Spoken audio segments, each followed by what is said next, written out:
আসসালামু আলাইকুম ওয়া রাহমাতুল্লাহ। হাজিরা দেখার ২০টিরও বেশি উপায়, ২০টিরও বেশি আমল, নিয়ম নিয়ে আপনাদের মাঝে উপস্থিত হয়েছি।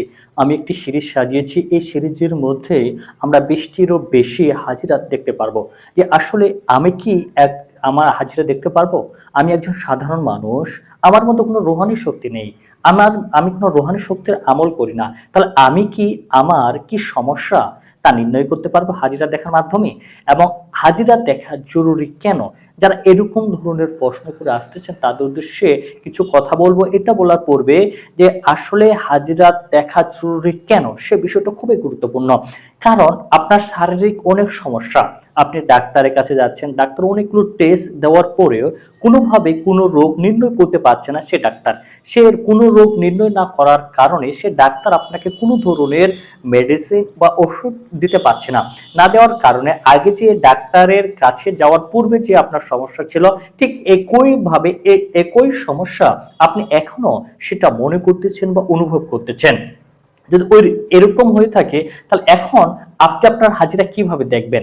আপনার রোগ আপনি কিভাবে নির্ণয় করবেন? আপনার তো কোনো রোহানি শক্তি নেই। তাহলে আপনি কি পারবেন? 100% আপনি পারবেন। আমি ২০টিরও বেশি আমি হাজিরাত দেখার নিয়ম পদ্ধতি আমল নিয়ে আমি উপস্থিত হয়েছি। শুধু হাতে গোনা কয়েকটি ৪ থেকে ৫টি নিয়মে যদি আপনি হাজিরা দেখতে চান তাহলে অবশ্যই রোহানি শক্তি লাগবে এবং ১৫টি প্লাস আমল বা পদ্ধতি নিয়ে যদি আপনি হাজিরা দেখেন তাহলে এতে কোনো আপনার রোহানি শক্তি লাগবে না। আপনি একজন সাধারণ মানুষ, আপনি আপনার রোগ নির্ণয় করতে পারবেন ইনশাআল্লাহ। তো এই যে আপনি বারবার ডাক্তারের কাছে যাচ্ছেন, যাওয়ার পর কোনো রোগ নির্ণয় করতে পারছেন না, এখন বাসায় বসে নিজেই আপনি এই ভিডিও দেখার পরে আপনার কি সমস্যা, কেন হচ্ছে, কি কারণ হচ্ছে, সেটা কিভাবে সমস্যার সমাধান করবেন, সকল বিষয় নিয়ে আমি A to Z আলোচনা করার চেষ্টা করবো ইনশাআল্লাহ। আমি ধারাবাহিকভাবে একটা সিরিজ সাজিয়েছি, এই প্রতিটি বিষয়ে আপনাদের মাঝে তুলে ধরার চেষ্টা করবো ইনশাআল্লাহ। এখন আপনি হাজিরা করার পরে আপনার কাছে এসেছে আপনার আশিক জিনের সমস্যা। এই আশিক জিন নির্ণয় করার পরে আপনার কাছ থেকে সে আশিক জিনকে কিভাবে দূর করবেন? আপনার জাদুগত সমস্যা, সে জাদু আপনি কিভাবে নষ্ট করবেন? আপনার চালান জিনের সমস্যা, সে আপনার উপরে বান মারা হয়েছে, এগুলো আপনি কিভাবে নষ্ট করবেন? চালান জিনকে আপনি কিভাবে দূর করবেন সারা জীবনের জন্য?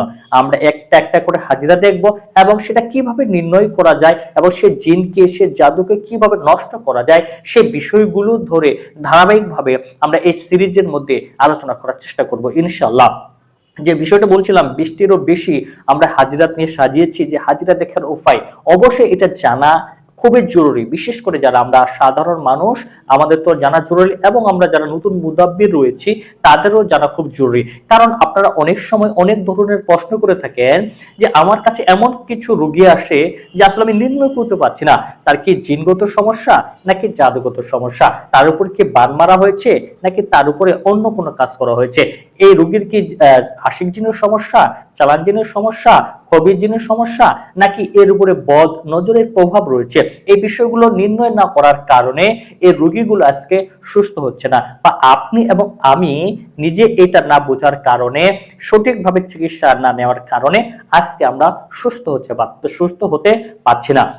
এই জন্য সম্মানিত প্রিয় ভাই এবং বোন, আপনার যে কোনো ধরনের সমস্যা হোক না কেন আপনি ডাক্তারের ট্রিটমেন্ট নেবেন, ডাক্তারের আপনি চিকিৎসা পরামর্শ অনুযায়ী আপনি মেডিসিন প্রয়োগ করবেন যদি আপনার সমস্যা ধরা পড়ে। এরপরে আপনি নিজেই পরীক্ষা করবেন বাসায় বসে, কোনো টাকা খরচ করতে হবে না, কোনো মুদাব্বিরের কাছে যেতে হবে না, কোনো হুজুরের কাছে আপনাকে যেতে হবে না। আমি যে ধারাবাহিকভাবে যে সিরিজ সাজিয়েছি এক এক করে প্রতিটি বিষয় আপনাদের মাঝে নিয়ে আসার চেষ্টা করবো ইনশাআল্লাহ। তো সংক্ষিপ্তভাবে কয়েকটি বিষয় তুলে ধরার চেষ্টা করি যে আসলে আমরা হাজিরা দেখার উপায় কি, আমার পদ্ধতি কি, আমাদের ওয়ে কি, আমরা কি কিভাবে হাজিরা দেখতে পারবো। আমরা প্রথমে ভাবে যেটা আমরা জানি যে আমরা মুমিন জিন অথবা জিন হাজির করার মাধ্যমে আমরা হাজিরা দেখে থাকি। তাহলে এখন আপনি এবং আমি সাধারণ মানুষ, আমি কি জিন হাজির করতে পারবো? এটা আপনার কাছে ডিফিকাল্ট হতে পারে। এবং এখানে আরেকটা বিষয় রয়েছে, সে জিন হাজির করতে গেলে নিঃসন্দেহে আমাকে কোনো তোলারসে মানুষ লাগবে বা কার চোখ খোলার মাধ্যমে তার চোখের সামনে সে জিনকে হাজির করতে হবে। প্রথমত এরকম প্রশ্ন আপনার আসতে পারে, প্রতিটি প্রশ্নের উত্তর বা প্রতিটি প্রশ্নের জবাব কি দিয়ে আমি সিরিজ সাজিয়েছি ইনশাআল্লাহ। এরপরে আপনি মুয়াক্কিল হাজির করার মাধ্যমে হাজিরা দেখতে পারবেন, এরপরে পুরি হাজির করার মাধ্যমে, এরপরে আপনি তেলের মাধ্যমে, সুতার মাধ্যমে, কাপড়ের মাধ্যমে, পানের মাধ্যমে বিভিন্ন ওয়ে ২০টিরও প্লাস পদ্ধতির মাধ্যমে আপনি হাজিরা নির্ণয় করতে পারবেন, হাজিরা দিতে পারবেন। এই ধারাবাহিকভাবে বিষয়গুলো আমি সাজিয়েছি ইনশাল্লাহ। এখন যে বিষয়টা হচ্ছে, এখন সর্বপ্রথমে আমরা একটা হাজিরা সংক্রান্ত জানবো, যে হাজিরা খুব সিম্পল ভাবে এটা আপনি নিজেই করতে পারবেন। ভিডিও দেখতেছেন, ভিডিও দেখা শেষ হলে আপনি এটার সাথে সাথে প্রয়োগ করবেন ইনশাল্লাহ। তো এটা করার জন্য আপনাকে যে কাজটি করতে হবে, সেটা যে কোনো ধরনের সুতা হতে পারে, সেটা যে কোনো ধরনের সুতা আপনি পায়ের আঙ্গুল থেকে, পায়ের যে আপনি আঙ্গুল আছে সেখান থেকে আপনি এই চুলের গোড়ালি পর্যন্ত আপনি একটা মাপ নেবেন। মাপ নেওয়ার পরে আপনি সেই সুতাটুকু হাতে ধরবেন। হাতে ধরার পরে কয়েকবার ইস্তেগফার পাঠ করবেন। কয়েকবার ইস্তেগফার পাঠ করার পরে আপনি দুরুদ ইব্রাহিম 3 বার পাঠ করবেন। 3 বার পাঠ করার পরে আপনি এখানে একটা ফু দিবেন।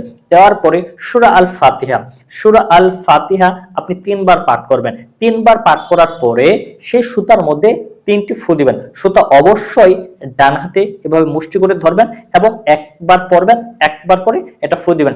দেওয়ার পরে এই যে আপনি প্রথমে যেভাবে মাপ দিয়েছিলেন ঠিক একই ভাবে মাপ দিবেন।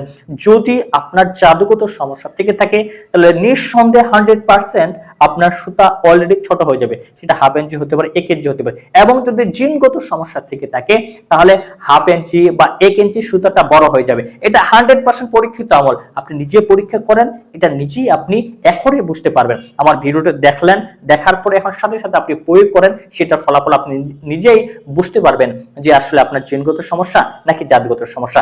এরপরে যে একটা বিষয় রয়েছে, হ্যাঁ আপনি কনফার্ম হয়ে গেলেন আপনার জাদুগত সমস্যা, তাহলে আপনার উপর কি ধরনের জাদু করা হয়েছে? আপনার উপরে কি তাবিজের মাধ্যমে জাদু করা হয়েছে? আপনার উপরে কি বান মারা হয়েছে? আপনার উপরে কি পুতুলের মাধ্যমে কাজ করা হয়েছে? নাকি আপনাকে খাওয়ানো হয়েছে? নাকি আপনার গায়ের কাপড় ব্যবহার করার পর জাদু করা হয়েছে? নাকি পায়ের ধুলো দিয়ে আপনার উপরে জাদু করা হয়েছে? কিভাবে জাদু করা হয়েছে এটা তাহলে আপনি কিভাবে নির্ণয় করবেন? একে করে ধারাবাহিকভাবে বলার চেষ্টা করবেন ইনশাআল্লাহ। এরপরে আপনি নির্ণয় করতে পেরেছেন যে আপনার জিনগত সমস্যা, তাহলে সেটা কি, কোন জিন? সেটা কি আশিক জিন, বদ জিন, খবিস জিন নাকি চালানকৃত জিন? তাহলে এই জিনগত তাহলে কোন জিনের কি ধরনের সমস্যা, বা এটা আপনি কিভাবে আইডেন্টিফাই করবেন, কিভাবে আপনি এটা নির্ণয় করবেন, এই বিষয়টা জানা কিন্তু খুব জরুরি। এই ধারাবাহিকভাবে প্রতিটি বিষয় আপনাকে জানতে হবে, বুঝতে হবে। এটার জন্য আপনাকে কোথাও কোনো মুদাব্বির কোনো হুজুরের কাছে যেতে হবে না, নিজে আপনি পরীক্ষা করবেন, নিজে এটা সমস্যার সমাধান করবেন। এই যে আমি বললাম যে জিনগত সমস্যা, এখন যদি সেটা চালানকৃত হয় বা কোনো বদ অথবা কোনো খবিস অথবা কোনো আশিক জিন হয়ে থাকে অথবা জাদু কুপুরি বান যেটা হোক না কেন, সেটা কিভাবে নির্ণয় করবেন এটা নিয়ে আমি সরাসরি যখন আমি ভিডিওর মধ্যে নেক্সট টাইমে নিয়ে আসার চেষ্টা করব, তখন যে ভিডিওটা আপনি দেখবেন, দেখার পর সাথে সাথে আপনি নিজের মধ্যে প্রয়োগ করবেন, এটা আপনি সাথে সাথে ফলাফল নিজে এটা আপনি লক্ষ্য করতে পারবেন ইনশাআল্লাহ। তো এইভাবে আমি 20টা প্লাস আমি হাজিরাত নিয়ে এসেছি, সুন্দরভাবে আপনারা দেখতে পারবেন।